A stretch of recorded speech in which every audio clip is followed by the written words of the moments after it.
Health কেয়ারে সবাইকে স্বাগতম। আমাদের আজকে আলোচনার বিষয়, নারীদের যৌনাঙ্গের ভিতর আঙুল দেয়া কি ঠিক?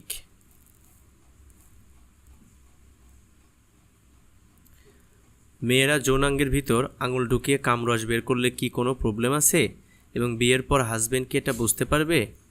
প্রথমত, সকল ধর্মমতে সমেহন বা যৌনাঙ্গে আঙুল ঢুকিয়ে যৌন স্বাদ উপভোগ করা সম্পূর্ণ হারাম ও কবিরা গুনাহ। অনুরূপভাবে পুরুষের হস্তমৈথুনের ক্ষেত্রে একই বিধান প্রযোজ্য হবে। দ্বিতীয়ত, এটা যেহেতু অবৈধ পন্থা, তাই এর দ্বারা যৌনাঙ্গের স্বাভাবিকতা নষ্ট হয়, যৌনাঙ্গ লুজ হয়, ফলে স্বামী সেক্স করে মজা পায় না, সংসারে নানান সমস্যার সৃষ্টি হয়। এখান থেকে জেনে নিন নারী ও পুরুষের যৌনাঙ্গ সম্পর্কিত কিছু তথ্য। তৃতীয়ত, এই সকল সমস্যা দূর করার জন্য ভালো কোনো ডাক্তারের পরামর্শ নিন অথবা আমাদের যোগাযোগ ফর্মের মাধ্যমে যোগাযোগ করতে পারেন। চতুর্থত, আপনার স্বামী যদি এই ব্যাপারে সঠিক জ্ঞান থাকে তাহলে অবশ্যই এটা বুঝতে পারবে, পরে সেই স্ত্রীকে ভুলও বুঝতে পারে।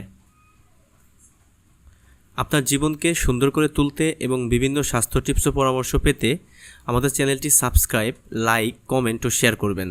ধন্যবাদ।